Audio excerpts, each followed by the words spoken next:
Good morning, everybody. Danny Jenkins here, CEO of ThreatLocker.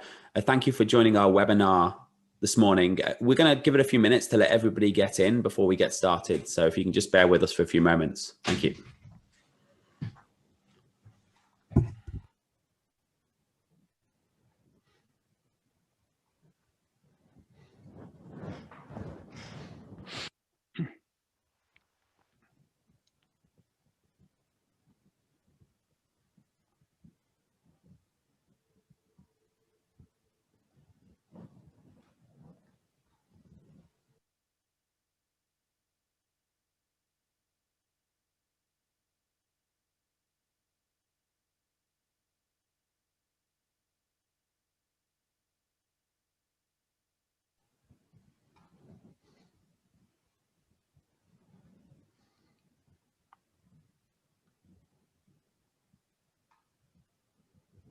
I think we've probably given it enough time to the numbers seem to have stopped going up. So Tom, thank you for joining us today. Okay, great. We can I can get started with the introductions. Good afternoon or good morning or afternoon to everyone, depending on where you're joining us. It could be different. So why don't you just drop in the chat where you're watching from? We'd love to see that. But welcome to our webinar. Today, our team is going to cover what we feel is the single most effective way to protect your business in 2020 from the latest cyber threats. So I'd like to introduce our two main speakers, Tom Glover and Danny Jenkins. Danny, can you tell us a little bit about yourself and ThreatLocker? Thank you, MC. I'm Danny Jenkins. I'm the CEO of ThreatLocker. My background is really in cybersecurity, right from an enterprise side to an MSP side. So I've done kind of a big spectrum of security, from securing banks through to securing MSPs and even small businesses. And over the years, I've really found that the problems that enterprise used to have evolved into the problems that MSPs and small businesses are having now. And that's why we brought ThreatLocker into the market, to bring those same enterprise type tools to MSPs and to small businesses. Awesome. Thanks, Danny. And I'm Tom Glover. I'm president of Responsive Technology Partners, located here in Georgia. And my background's a little different. I grew up in an entrepreneurial family. My grandparents owned a small business. My dad was a farmer, later opened a construction business. So kind of from early age, I learned a lot about small businesses and the struggles that they face. I left, went to Atlanta, went to Georgia Tech, and got into IT. I worked in enterprise level IT for some very large firms throughout the metro Atlanta area for almost 19 years before I caught the entrepreneurial bug and decided to start my own company in 2007. And kind of the focus that we had was how to make IT a strategic asset for small businesses. And obviously with the threat landscape we've got today, we want to, as part of that goal, we want to try and protect that asset and all the other assets that these businesses have. I think this experience from both being a small business, growing up in a small business, being a small business owner, and having the enterprise experience like Danny has uniquely positioned us to help other small businesses kind of navigate these waters.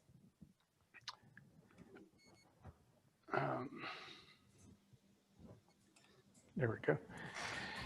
So, we all know what's been going on from the pandemic with COVID-19, but through that, there's been this other pandemic that's been hitting all of us. Ransomware has been around for a long time, but these attackers have really amped it up during COVID, because all of a sudden companies were faced with no longer having employees working in their offices. They had to go out, work from home, a lot of times using their home-based equipment. And the attackers saw this as a huge opportunity. According to Security Magazine in their July edition, they were showing that ransomware growth was up 72% since COVID-19 hit, and mobile vulnerabilities were up 50%. I can tell you personally, we've seen more threats trying to attack small businesses throughout the Southeast where we serve customers since they've gone home than we had in probably the previous year and a half leading up to the pandemic. Danny, what have you been seeing from your side? A lot, lots and lots of ransomware, lots of, and we have the advantage of working with so many partners as well. We managed to get feedback from their side. But also, you mentioned that the increasing growth in vulnerabilities. Technically, there's no more vulnerabilities. They're just known about. And we've seen, obviously, we've used Zoom as we are now for the last 4 years. Every single day we jump on Zoom. And it took until March this year for everyone to realize that you could launch a fileless attack from Zoom. So as you see the growth in these tools and the dependency on these tools, and also I almost want to say the lack of uneducated users about these tools, because now we're seeing people use things like Zoom that have never used them before, so they don't know what the normal is. This has allowed attackers to exploit human weaknesses and software weaknesses. Absolutely. So just to highlight a few, with Responsive Technology Partners, we serve a wide variety of different customers throughout the Southeast, but we focus and specialize really in local government, in healthcare, and in professional services like accounting firms and legal firms. So we have quite a few municipal governments, county governments that we work with, and most of them are customers of Tyler Technologies. Tyler Technologies is one of the largest software vendors in the public sector in America. In September, they were hit by ransomware. And as the details kind of unfurled from this attack, it came from a remote worker, someone working from home on an insecure device that was VPN, connected through VPN back to the corporate office. An infection spread laterally from their system in. Now, it didn't stop with just encrypting it took down their website, it took down their phone system, took down their internal hosting systems. But as it progressed, we found that they also stole credentials. And all of a sudden, we started seeing customers reporting that they were getting unusual login attempts, having BombGuard installed on systems where it hadn't been in the past. Fortunately, all of our local government clients were running ThreatLocker along with our security stack and being monitored. So we were kind of a step ahead of the curve, but I've heard stories from so many different county governments that weren't and have been kind of scurrying around now trying to recover. Danny, have you seen? It kind of amazes me, because if we go back, this is going back in time a little bit before COVID, which seems like a long time ago now. But if we go back to July last year, 3 Florida cities right here in Florida paid out between them $2 million to cyber criminals to get their data back. And I want you to think about that for a second, because if you go back to September 12, 2001, if I was to say to you, American government agencies are going to pay foreign criminals money to get their computer systems back, everyone would just say, I'm off my head. They won't pay criminals to get their people back. They're not going to pay them to get their computer systems back. But yet throughout the US, time after time, we see local cities, local government, state government pay, and not small amounts of money, but millions of dollars into these essentially organized crime gangs to get their data back. And it puts a reality on it that how much pain must they be feeling to actually do that. And local government is one of the most targeted areas, but also small businesses, dental offices, car dealerships. All of these companies are suddenly places where you can get big chunks of money, have very low security often, and are very easy to target and go after. Absolutely. And healthcare, you didn't mention that in the list, but what we've seen here with COVID, obviously our hospital systems worldwide have been just completely slammed trying to keep up with this pandemic. And here these attackers are now targeting the hospitals. Just over 2 weeks ago, we saw 5 major hospitals across the country get hit with ransomware, bringing them to their knees. We saw a German hospital that reported, the first reported death caused by ransomware because they had their systems got ransomed. They couldn't take care of the patient, had to transfer them somewhere else, and they died en route. So it's not just the small businesses and all that are being hit with this. Yeah, I mean, we saw Garmin pay out $10 million just last month. 2017, the NHS in the UK was turning ambulances away from doors because they couldn't service patients. And there was a hospital recovery I worked on actually that had been hit by ransomware. And we traced back to where did they get that ransomware back from? And it was from one of these rubber duckies. And every time I've done that, every time I go into the hospital, and we're going to demonstrate these rubber duckies here, they look like this, or they just look like normal USB devices.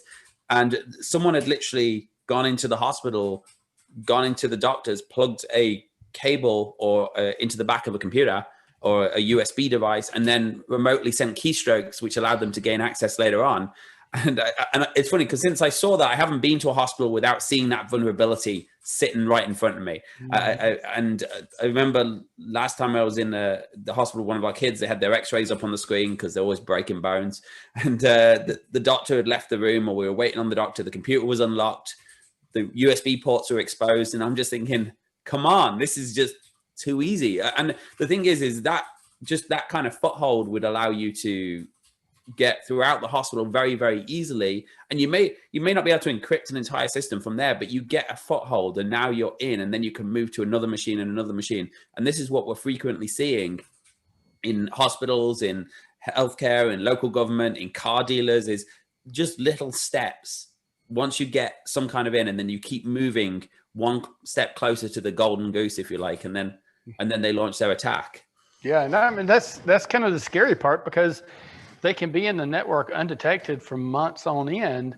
And if you don't have the systems in place to monitor that or to prevent it, then, I mean, you really don't know how long. And given almost infinite amount of time, pretty much anybody can find the right hole to get in and really cause a lot of damage. Yeah. You know, even the big data giants aren't immune to this. This just came out about same time that the hospitals were being hit. But Google had a tremendous amount of their I-9 data leaked, not by an attack on Google, but by an attack on one of their vendors, a law firm that handled their immigration law. Yeah, and that's there's another target that we see quite a lot, because law firms are hugely profitable per employee quite often, or if they're good ones, they are anyway. And you know when you talk to a lawyer that it's going to cost you 5 minutes to say hello, oh, you know, $5 just to say hello to them. And it's the law firms you see again constantly being targeted, because one is they have so much sensitive data. I mean, I'd hate to think our law firm was compromised and data gets leaked, but also because they're willing to pay, because they've got the funds to get the data back. So, and it's not just small law firm, big law firms, but smaller law firms as well. Five lawyers will to save their business will come up with $100,000, $200,000 quite easily. Yeah, absolutely. And you know, I hear it all the time, and I'm sure you do too, Danny. I'm a small business. I'm not a target. And this whole concept of, you know, security through obscurity, it doesn't work anymore today. We're seeing that the ransoms, even for a small business, can be, you know, in the $100,000 to $150,000 range. You know, we were called into a Georgia-based architecture firm earlier this year that had been hit with ransomware, and they were asking, I think it was $150,000 at the initial ask. And the business owner says, well, yeah, I can't pay that. He said, well, actually, we've been in your books. We know exactly what you can pay, and you can pay this. So it's kind of what you were saying. They've been in there for a long time before anybody really realized they were there, and been going through their QuickBooks and everything else. Yeah, and sometimes they just help themselves get the bank password and start transferring funds into various places. So they know your bank balances. They're looking at QuickBooks. They know how much money you've got, and they're very, very precisely asking for the amount of money. And here's the caveat: it depends on what report you read. Somewhere between 25 and 80% of people who pay ransoms get their data back. But whether it's 25 or 80% that get their data back, that means it's between 20 and 75% that don't get their data back, or get it back in such a bad way. I mean, the idea that you can rely on, I'm going to pay this guy, this criminal in Ukraine or in North Korea or in Russia, 100 grand or 500 grand, and he's going to give me my data back. The idea that your business strategy can work around that is crazy, because you can, it's the fastest way for you to go out of business. Absolutely. And so here's a testimonial from another customer that also kind of was in the same boat. They were hit with ransomware, took down their entire organization. This is a small landscape architecture firm. I mean, it's not a high profile client, but they wanted 50 grand to get the data back. We were fortunately able to go in and quickly get his systems back up, pull data, restore it. He didn't have any sensitive client data. So, you know, the current threat, which is more of a data breach threat than just the simple ransomware where they're stealing that data, posting it up. And even if you have a backup, they're holding you ransom, threatening to publish the data. That wasn't an obstacle here, but I mean, this can be really detrimental to these small businesses when they get hit like this. Yeah, and we see it over and over again. And like I said, a landscaping firm, it's just, you think they can't get the value. But I remember I spoke to somebody recently, a friend of mine, and I asked them, they're a 2-employee finance company. And I asked them, what would you pay if someone encrypted your files? And he said, well into 6 figures. I said, don't tell anyone else that. so I said, yeah, but that's the reality. 2 employees, and they're willing to pay that data if that was the only thing. And I mean, it's a sick feeling that you have to pay someone to get your own information back. And then the reality is you don't even know if it's going to happen. It's right. I guess it's called ransomware because it's like real life ransoms and not cyber ransoms where someone kidnaps your child and you're paying them and you don't know what they're going to do afterwards. Yeah, I can remember the first ransomware case that I recall us being involved was like 6 or 7 years ago. And there was a data center in Georgia that got hit, one of their big accounting firms that they hosted, and backups weren't what they were supposed to be. We spent over 3 weeks we paid the ransom for them, but it took over 3 weeks trying to decrypt the data, and we were still only about 80% successful. So. Yeah, actually, there's an interesting point on that and paying the ransom as well. The US Treasury just released a directive that paying the ransom can get you into a lot of criminal charges too. You need to be really careful. They released the guidance on that, because if you pay the ransom and that money goes to a country where there are sanctions in place, you are now breaking sanction law, which is, you don't want to mess with the US Treasury. No, absolutely. So yeah, fortunately things have changed a lot since those first days of ransoms. I think the ransom then was something around $500. You know, I mean, Bitcoin was a lot cheaper at that point than it is now. Definitely $500 you're willing to roll the dice on that, but it's some of these big ones are. So, you know, with that, Danny, we've talked a lot about all of these big customers and the ones that have been hit, but the one thing that was in common with the big companies and the small customers that we worked with was each of them had antivirus in place. It was up to date and they thought they were protected. So I want to hand it over to you and let you demonstrate for us and show us how even the best antivirus solution out there can't really protect against every potential threat. Yeah, and I think I'm going to share my screen here as well. I'm going to get my environment. I want to show you 2 things really. One, I want to show you what happens when you open a piece of ransomware and what one example of a piece of ransomware looks like. But the other thing I want to show you is how we often think of ransomware as a virus, or malware, but it's not always a virus or malware. And most times it's not a virus in that it's not viral. But it's quite often the weaponization of something that's on your system, something that you've allowed, and someone's going to use that tool against you. And there's 2 demonstrations I want to show here. I'm going to share my screen here. So one is just what a normal piece of ransomware looks like. And I'm going to show you when we run this and we compare it to the antiviruses, and I'm going to make sure I've got my machine locked down before I do that, because I don't want to encrypt all these files on this machine before I begin. So here is a document, and this is literally sent to me by one of our MSP partners. What happened was the user had got mad because ThreatLocker was blocking them open this resume.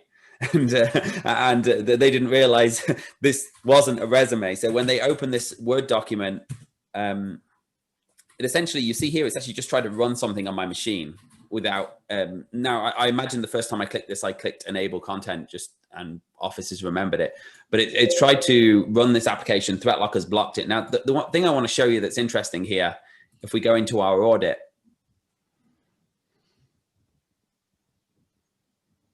at some point today, close some of these other tabs. And this, when I look at this, we see this file tried to run and was denied. And if you, what happened in this case, the user hit request permission because they said, I want access to this resume. Why do I not have access? So, and I want to show you what that looks like from an MSP perspective, is they just hit that request permission. They said, got really mad with the MSP. Why are you blocking me open this resume? You're not supposed to be blocking me open resumes. And so the MSP gets this and starts scratching his head saying, what's going on? And the important thing here is when the MSP gets his pop-up to permit this, he goes off and says, okay, this is not part of Office. An MSP, a proper MSP who knows what they're doing, is going to know this is not part of Office. And why, no, you should block this. But when you click check virus total, and for those of you who don't know, virus total is like a check against all known virus databases to see if it's malware. None of them find it as malware, not a single one of them. And the reason for that is because it's dynamically changing its content. And you can actually go in and look at this content on this disk. And it's literally, oh, it's been deleted on that one. Maybe it's still in 5. Oh, it's been deleted now. Damn. I opened it the other day. And oh, I tell you where I can see it. I can random data. Apparently, I didn't upload it. It's actually a batch file, and they're changing the script out in such a way every single time it runs to trick the user, trick the antivirus into thinking it's good rather than bad. Now, the idea is realistically, you don't need to run any software other than what's required to do your job. So if you think about your job, you probably use 5, 10, 15 apps in a day, Google Chrome, Microsoft Office, your payroll software. Malware is essentially just software. So if you take a default deny approach, you do 2 things. One is we block that piece of malware, regardless I mean, we couldn't detect it was a virus, but it didn't matter because it wasn't needed in your environment. The other thing we're doing is we're also stopping people use those tools. So Tom, you mentioned BombGuard being found on all those local government machines where they shouldn't have been. And that's for those of you who don't know, BombGuard is a remote access tool that allows someone access to your machine. It's a legitimate tool. It's not a bad tool. But if you don't call for it in your environment, you stop attackers installing those remote access tools without you knowing it and then being able to run. And then you also keep control of shadow IT with people running games when they shouldn't be. It's a very simple process. And when you have a good MSP, I mean, Tom's been a partner of ours for a long time now, and responsive technology partners really do take security seriously. But when you have someone behind that, essentially acting as your check and balance, should I be running this on my machine? Yes, you can run this. We know this is Zoom. You can run that. You can't run this because this isn't something that should be running on your machine. It gives you that protection beyond just hoping your antivirus detects. The other thing that's somewhat terrifying, and I'm going to turn off ThreatLocker because I want to show you this in its full power. So I'm going to put ThreatLocker into a monitoring only mode. And I have a Google Cloud link here. And this is just a public link on Google that I've created just for the purpose of this demo. And I'm going to show you this rubber ducky. And what I can do on this rubber ducky can be done from Office. It can be done from the vulnerability that was in Zoom earlier this year. It can be done from the vulnerability in Internet Explorer last year, where attackers could run PowerShell commands on your computer. And what it's going to do when I plug it in, it's going to send keystrokes to my computer. And this one looks, well, I've taken the case off this, but you can see the inside of them. You can program them with an SD card. There's an SD card in there. I don't know how good that camera is, but they can also look like this. Somebody plugs this into their machine. Even if you block storage devices, because it's just a keyboard, it essentially fires up an attack. So I'm going to do that on here. so you can see what happens. And it fires in like 1,000 words a minute to run a command. Now, this is just a built-in operating system command. There is no malware involved. But what it's going to do in the background now is it's literally copying all my data to the internet.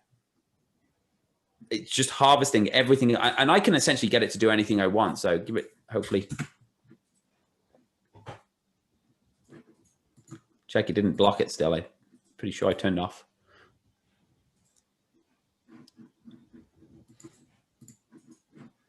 Sometimes I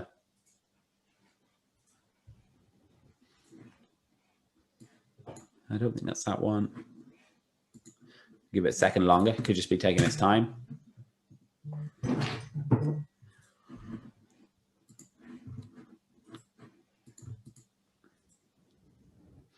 I love it when things don't work.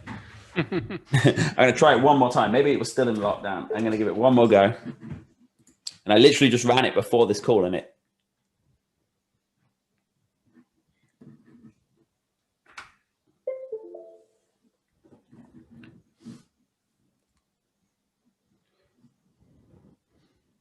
And it's running that power. And what it's doing in the background is actually running PowerShell.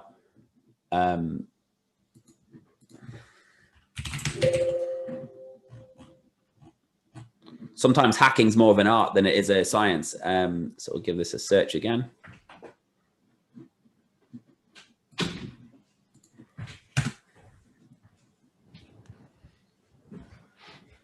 While it's doing that, let me get rid of the, it should still show.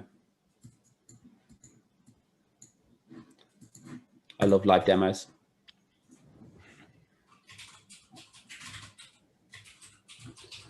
What I'm going to do while I'm waiting for that, I'm going to actually show you what it did last time when I ran it at 10:47, just before this. You can see in the audit here, and then I deleted the files immediately afterwards, and apparently second time doesn't want to work.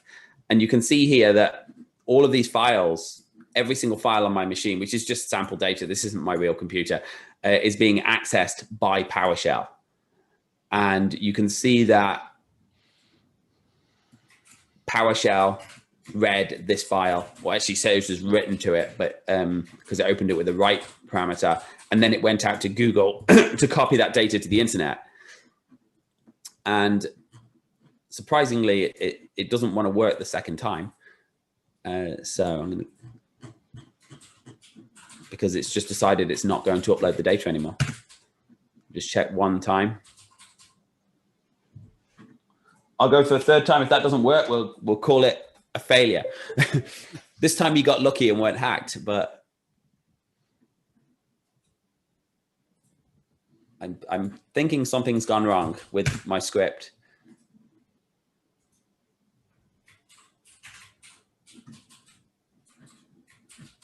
And it seems like it's going to be a failure today. Okay, so that was supposed to be my demonstration on how you can weaponize an existing tool against you. Which worked 10 minutes before we started and suddenly is failing on me. But if you look at the logs here, they all show as ring fence. What that means for anyone who doesn't use ThreatLocker, it means we've said this application doesn't need access to your files, therefore we're blocking its access to your files, because we create policies to restrict applications from having more privilege than they need to. Because the reality is whenever you run something on your machine, it has that, whether you're an administrator or not, it doesn't matter. It has access to all of your files, all of your network shares. So you can ring fence applications to say, well, PowerShell really doesn't need to go out to the internet except maybe to a few sites. And it doesn't need to go out to my documents because maybe I have some scripts on one server, but in reality, you don't need it to run. And by taking away that privilege, you essentially harden your environment well beyond just deciding what can and can't run.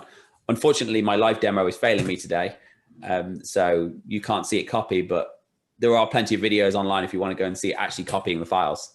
This one's a failure. All right. So I can take it back over from here and get back to our PowerPoint.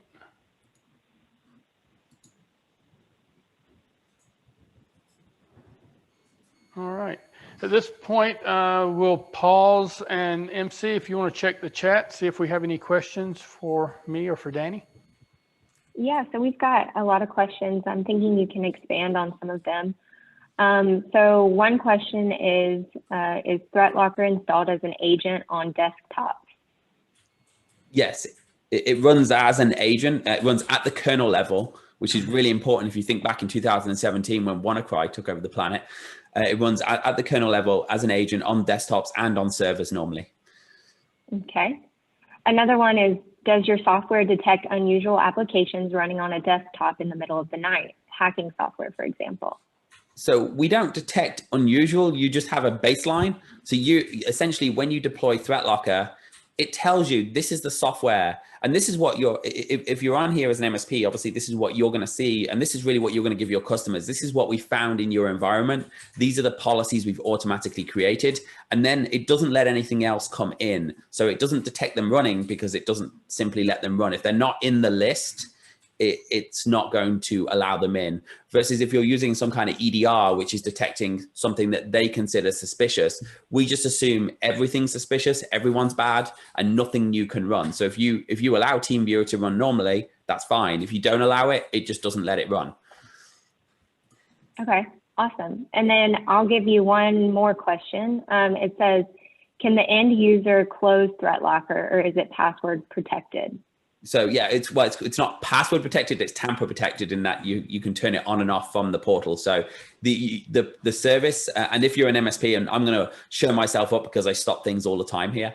But if you're an MSP, this box is checked by default called tamper protection. This stops even local administrators from removing ThreatLocker. They can't stop the service, they can't kill the process, they can't tamper with any files in the ThreatLocker system.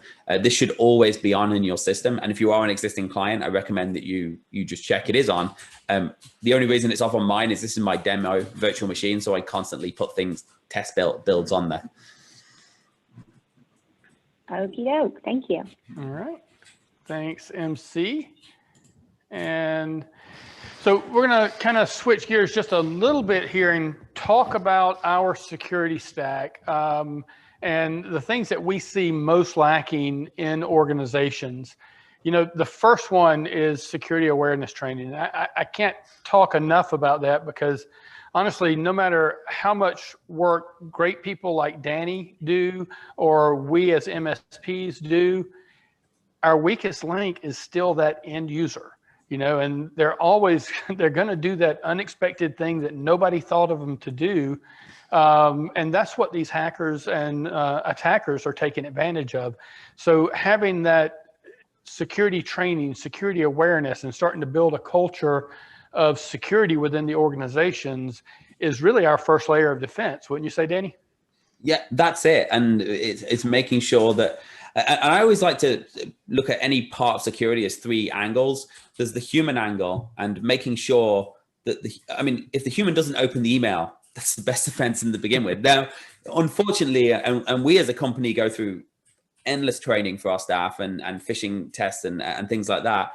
But unfortunately, people make mistakes and you can't complete it all. But that is the first level of defense. Make sure your staff know what is normal, what is not normal to them, to the amount that you can teach them. Like sometimes you can't teach an old dog new tricks.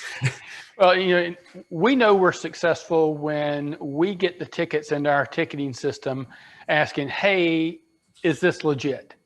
You know, I'm going in going touchdown. You know, this is good because now we've kind of turned the tide with that employee and they're looking at things through that security filter now and hesitant to click on things that they don't think are legit. The second one, secure remote access. And, you know, this is one I think that has raised its ugly head tremendously through the COVID-19 pandemic with people working from home and companies having to come up with some rapid way to get employees access back to their systems. And when I talk about secure remote access, I'm not talking about password protecting, you know, remote desktop to your server. You know, we're talking about access that's auditable, that you can put access controls in to limit who can get in, what they can get to, and employs things like multi-factor authentication. So that it's not just a password to get into the system.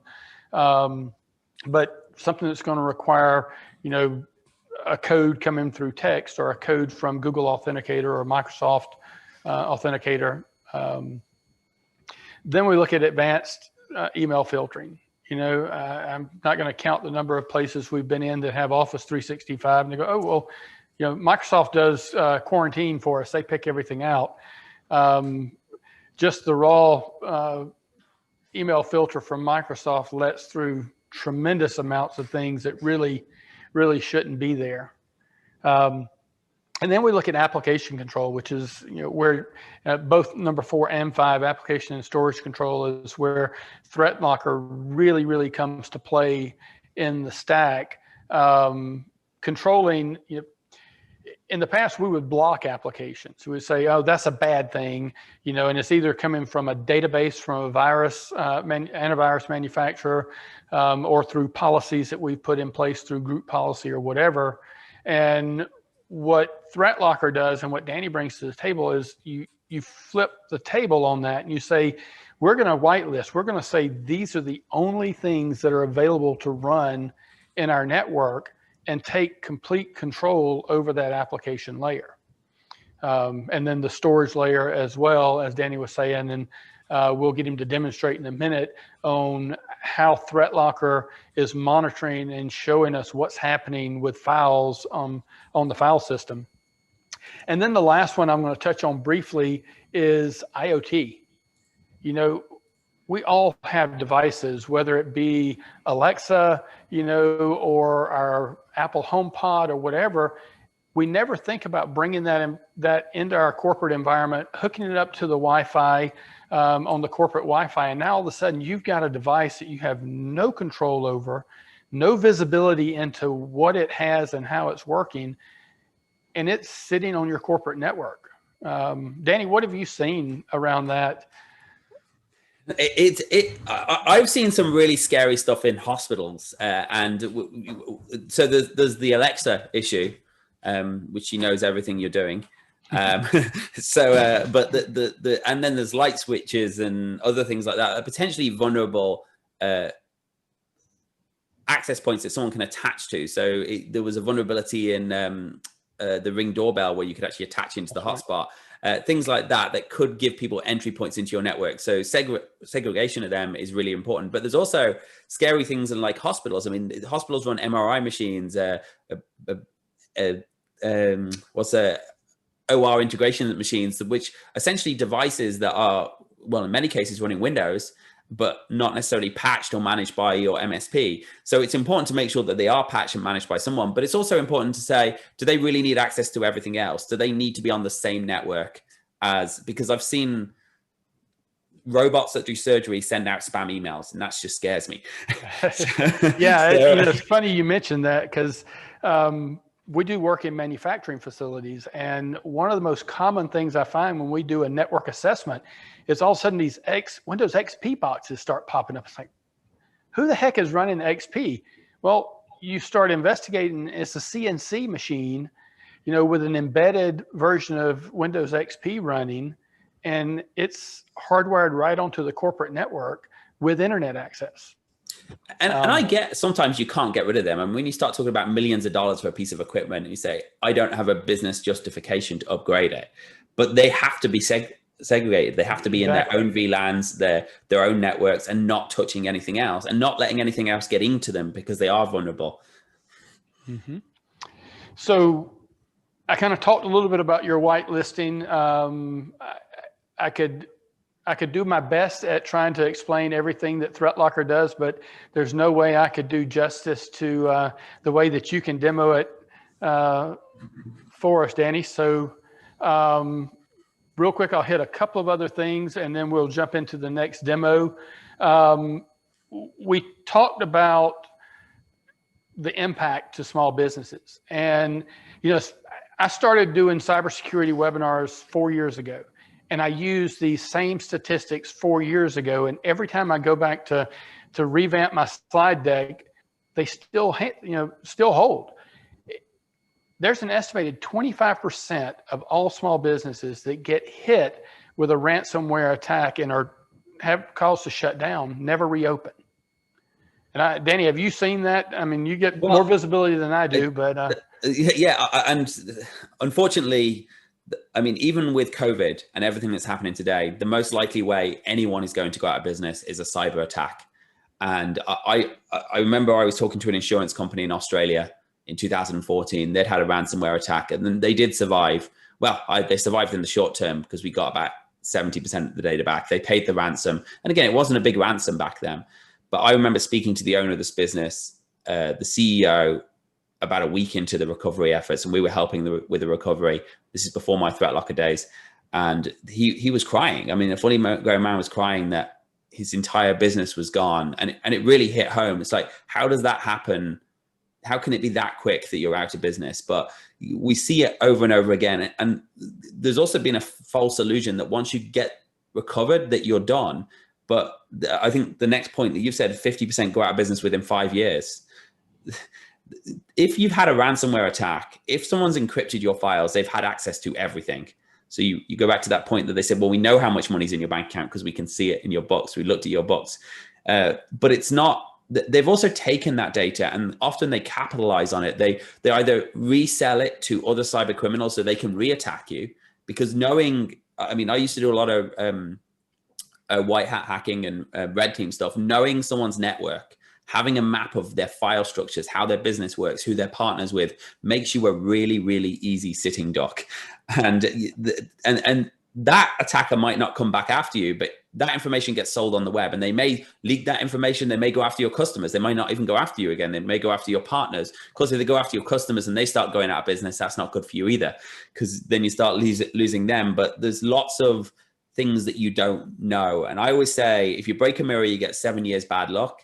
If you get ransomware, you're going to have 7 years bad luck at very least. But we see this all the time. Companies just disappear and go out of business. And even MSPs that have done a bad job, who come to us and say, we're rebuilding from the ground up. We lost 80% of our customers because we did a bad job. But we see it all the time. It's the easiest way to fail. Yeah. It's funny, I mentioned the first ransomware case that we had was for a data center. Well, guess what? That data center is no longer here. So it took them a few years, but I think that was the beginning of the end for those guys. So really quick, kind of do a high-level overview here. Danny, if you want to talk to what we've got on the slide, and then we can jump into the live demo of it. Yeah, so and we're going to keep this pretty simple from the demo point of view, but the idea of ThreatLocker is, if you think about how your antivirus works or your EDR works, that's we talked about the first part of the triangle, which is the human angle, and then the second part is detection. So if you think about, you open that email attachment, your antivirus looks at it and says, is this good or bad? And there is no way, it doesn't matter how good your antivirus is, it can detect every piece of malware. There's always going to be custom malware. There's always going to be unique. There's going to be new changes, but it's essentially looking to determine, is this a bad piece of software? And then even if it isn't bad, they sometimes look at the behavior of it, but behavior is very hard to determine. So what we want to do is say, deny by default, and we make that really, really easy. So blocking known and unknown malware by denying by default, but also blocking unapproved browser plugins. And that's something that you should be scared of. Google pulled in January this year over 500 extensions from their Chrome store that were malicious in nature. And I want you to think about this. When you install a Chrome extension, it can read every password you enter into every website. Just think about that. So when you log into your Bank of America or your Netflix account, those Chrome extensions, just like LastPass can, hopefully if you're using LastPass, it's because you want to use LastPass, but so can Honey, and so can all those other Chrome extensions. So making sure you don't allow non-business needed tools in your browsers is equally important. And then things like TeamViewer or BombGuard. And if you use them, then that's something you can have. But there's 100 remote access tools out there.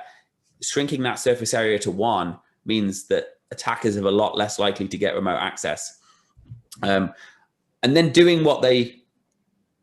allowing applications to only do what they should do. So allowing Office not to call PowerShell, because they're both, and for the non-MSPs, this might be technical at the PowerShell level, but PowerShell can't be blocked. It's an integral part of Windows. RegServe, RunDLL, these are integral parts of Windows that can't be blocked. but can be weaponized and used against you. So stopping things like Zoom and Office and Internet Explorer, being able to interact with those or parts of the operating system, being able to launch attacks is really important. And then stopping things. So when you do want to allow software, asking yourself, does this software need access to my files? So maybe you permit Angry Birds today because someone wants to play a game. I'm not here to be a judge and jury that you can do that, but ask yourself when you permit it, or more importantly, let your MSP, if you've got a good partner, they should be making these decisions for you. Okay, we're allowing Angry Birds because the customer wants it and that's their requirement. I'm going to give them the advice against running games that aren't necessarily written with security on their system. They've made that decision, but do we want to allow it to have untethered access to our files and our data? Because if it gets compromised, because the more software you run, the more vulnerabilities that you add into your system, but limiting those by limiting what it can do with our ring fencing. And then having that, because we're bringing these enterprise type tools in, you have to have it easy. So when you request permission for that new app, Tom's team isn't going to spend 3 hours trying to figure out how to approve it for you. He's going to look at it and they're going to be able to approve it in that 30, 60-second time zone. And really, from an MSP perspective, this is about control, making sure systems are run like they should be. These are business systems, run them in a business way. And if you are a business, you don't want your employees doing whatever you want on your computers. They're the entry point into your world. And even having access to data, like, and maybe I'll share my screen just to show some of these things. Yeah. Well, but like as a business, hopefully that shared the right screen because it didn't show me you can just see my demo environment there. Can you, Tom? No. It hasn't popped up yet on mine. Taking its time, is it? Oh yeah, there it is, Danny. Okay, it's just my demo, not my entire screen. Yes, because you see. Okay, yeah, it wasn't showing the green circle, but having visibility on what's happening as well. So, I mean, we think about insider threats, and most people don't worry about insider threats, and they don't want to worry about insider threats. They don't want to worry about their employees being bad until one of them's bad, because they think they're good people, and most of them are. But being able to get an audit and visibility is a huge value that, whereas if you're a small business or a large business or a local government, you want to know, did someone go onto your file server and create a file? You want to know what they did with that file. Did they edit it? Oh, I don't know, I just ran there.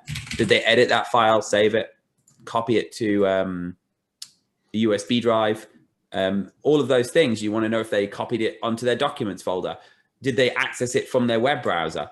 All of these things need to be visible. So ThreatLocker gives you like an instant visibility portal of everything that's being accessed. So when somebody calls you up and says, my files have gone missing, you can see where they went. Or when somebody calls you and says, I've got an employee that I think is copying data, you can go in here and you can say, yes, this employee copied this file to an unencrypted USB drive that isn't approved. So you've got a full visibility portal of what's happening. And then you can start putting controls around that. Of course, we've already put controls in place where you can't download untrusted software. You can't software can't access more than it needs to, but you can start adding additional controls like, well, I have a problem here. People are copying things to USB drives. I don't want that because the only USB drive that should be used is this one USB drive. So you can add those restrictions in place where no USB drives are allowed. Or if you're in the healthcare market, not only should you, but you're legally required to stop unencrypted USB drives. So doing things like saying, I don't want unencrypted USB drives unless they're permitted or explicitly allowed. So when somebody does try and access that unencrypted USB drive, they get that block. And then you get the request, or your MSP gets the request to say, should this be approved? Should this one drive be allowed? From that perspective. And then there's a lot of granularity here where you can decide what can run in your environment, what it can do. And as an MSP, this is a multi-tenant system. So you're able to manage all of your customers, have centralized policies that apply to all of them, but also manage individual customers and give customers individual management in certain circumstances of their own data and their own portal, so they can choose what's required where they have co-managed or internal IT helping out. A lot of control here, a lot of visibility, and it really is very, very easy and multi-tenant. I know we have a couple of questions in here. I don't know if we want to jump to them, Tom, or yeah, we can. That's actually the next slide coming up. So, MC, you want to? I'll stop sharing. So we've got one question. Oop, it just went away. Let's see. It says, why not have the desktop encrypted to prevent attack of ransomware files? So ransomware typically is encrypting your files, and having a desktop encrypted doesn't stop it encrypting your files. So you should have your computers encrypted, but that's so when you lose them or someone takes them, they can't copy the data from the hard drive. It's not going to stop you encrypting files or copying files from that machine just because you've got it encrypted. Once somebody runs malware on that machine or runs a script like a PowerShell script that didn't work in my demonstration, it's going to copy it regardless of that. Okay. Is there a sandbox area that you can try ThreatLocker on VM before release to production? Is there a portal for me to view all the clients with ThreatLocker? Yeah. So okay. Yeah. So you can a lot of MSPs try out ThreatLocker in different ways. Some of them try it on their own machines. Some of them try it on virtual machines demonstrations. So they have a trial, and then once they're comfortable that it's working as they expect, they've gone through the process, they've gone through the training to know how to use it, they'll try it out on live machines. They'll put it on a client's machine and show them, look, we're going to monitor your machine for a week. We're going to learn what happens. We're going to show the customer what data is in their environment, what apps they're running. It's very rare customers don't have a meltdown when they see how many apps are running in their environment. But so why is this running? Why is this running? Why is Dropbox running? Why is TeamViewer running? We shouldn't be having these. Why is Coupon Clipper Express running? And all of these other things that end up in business environments that shouldn't do. But yes, you can try it on a sandbox environment if you like, and then when you're comfortable, move it into a real environment. Quite often, I will say though, the sandbox environment doesn't have so much exciting stuff in it. Yeah. And Denny, I think that's a good thing about the learning mode, when we deploy that, because in effect, it is a sandbox environment because you're letting it learn, you're collecting all that data that you can then share in the real production environment before you turn that on, right? Yeah, and what's really nice about this is we're going to learn what's there. We're going to tell you what's there. We're not here to judge. If you want to run coupon clippers, that is completely within your right. We'll show you, we've approved a coupon clipper because we found this and it's being used in your environment. And then you go through and decide what's good and bad based on your existing environment. What we don't approve, you'll see very quickly, because before you lock down, you can very easily go into here and say, I want to know what would have been denied. So you're not going to turn this on and the world's not going to end. You're going to know exactly what's going to be denied before it goes in. So here I can see, even if I was in a monitoring only mode, I could see what would have been denied and create exceptions if I need to before I lock down. So the customer's not calling you up, having a complete meltdown that you've blocked their payroll software or something. All right. Okay. And then another one is, do you offer a server version? Yes, absolutely. And we highly recommend you put it on all your servers. I will tell you a story about this. And this probably goes back to the remote access not being set up properly, but there was an RDP server open on the internet and someone kept logging in as a domain admin. They were on the server for 3 days trying to run ransomware with ThreatLocker running. The way the MSP found out, which there's a few fundamental flaws in the whole process of security here with RDP being open, that someone managed to get a domain admin password. There's lots of things, but they were able to get on. They requested permission to Mimikatz, which for those of you who don't know is an extraction tool for passwords from memory. And so they were trying to get more lateral movement from domain admin, but that's how they were able to, the MSP found out, is because they literally got so fed up trying to run ransomware. They were trying to get different user accounts and ran Mimikatz, which of course was blocked, not because it was good or bad, but because we deny by default.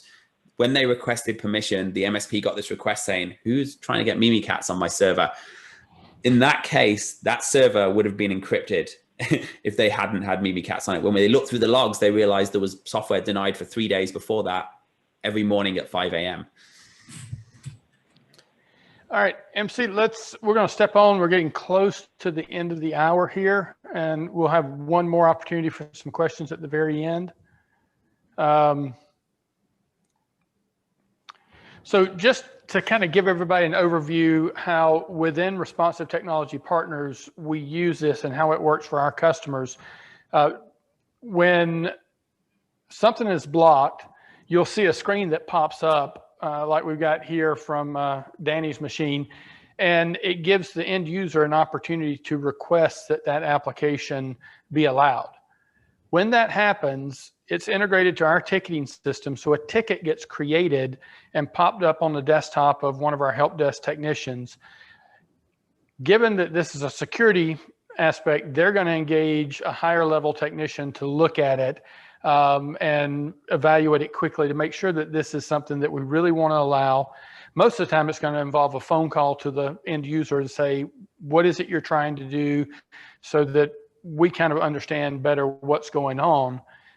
If it's something that meets the criteria that the company has set up to allow, then we're going to allow that. But then it's going to be audited. So we'll be able to go back and show to the business owners when things were approved, why they were approved, and that's also documented in the ticketing system. All right.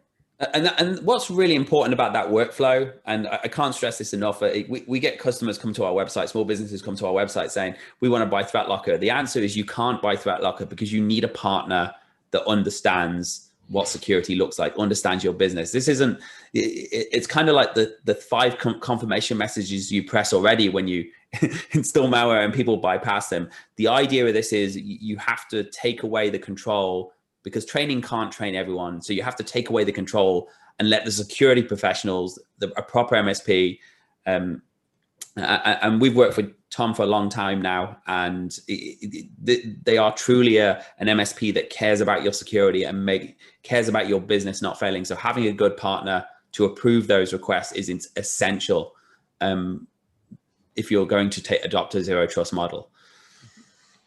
And that's a good segue here, Danny. I know we've got a number of other MSPs that are on the call today.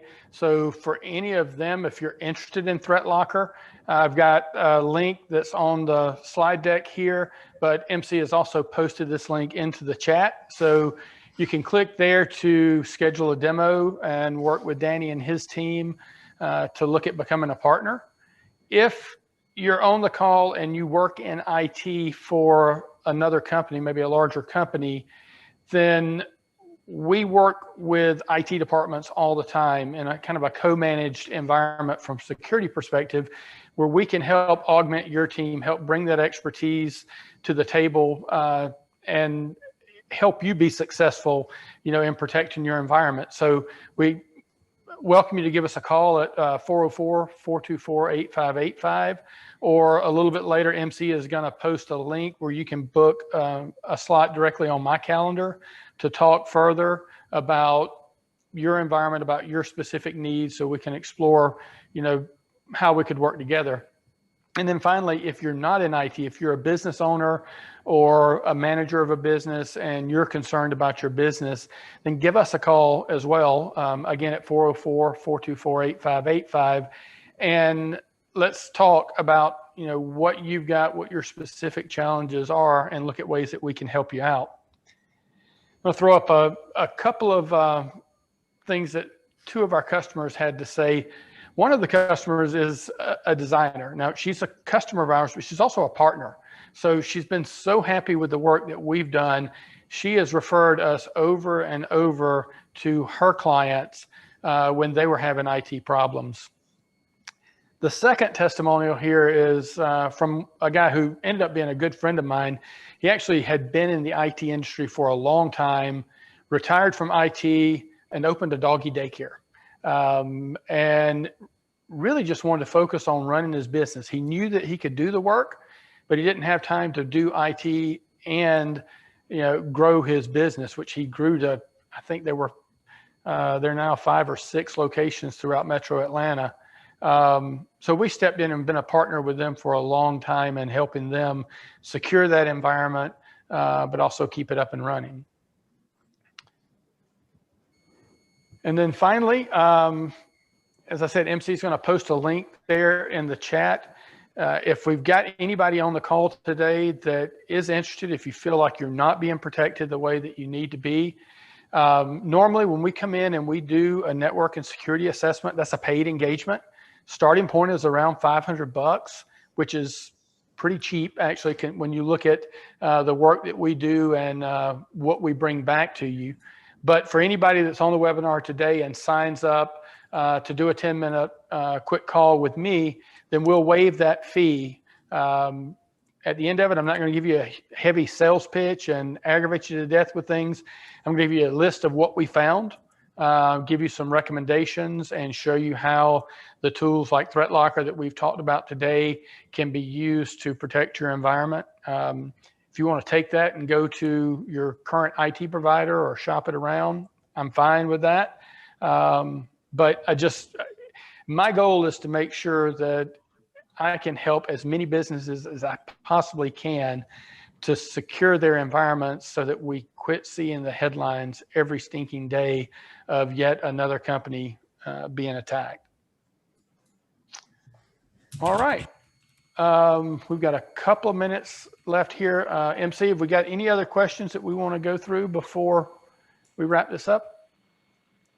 So we've got some, let's see, one person said, thank you for all the answers to the questions.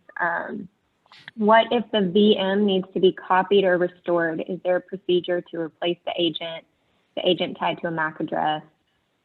The question. So if a VM is being restored, I mean, if it's being truly restored, it's just going to come back into ThreatLocker as the original state it was. If it's being rebuilt and you're reinstalling software, typically what's going to happen is you rebuild it, you reinstall the software, you put ThreatLocker on it, and it just takes it as it comes and builds out the policy set based on that. You want to always put ThreatLocker on before you hand it back to the client, because if you don't, then suddenly a week later there's a whole bunch more on that than you expect it to be. But it's a pretty simple process. Great. And then one more is, Danny, has anyone told you that you bear stunning resemblance to Benedict Cumberbatch? And then he said, seriously, fantastic webinar. That's just because I'm British. It's either Harry Potter or... So if I had round glasses, they'd say Harry Potter. Right. So, awesome. All right. Well, Danny, thank you so much for being on the webinar with us today. I also want to thank everybody for attending. And here on the slide, I've got information about how to contact Danny at ThreatLocker or to contact us at Responsive Technology Partners. Thank you, everyone. Appreciate it. Everybody have a wonderful day. Thank you, everyone. Thank you, Tom. Thank you, MC.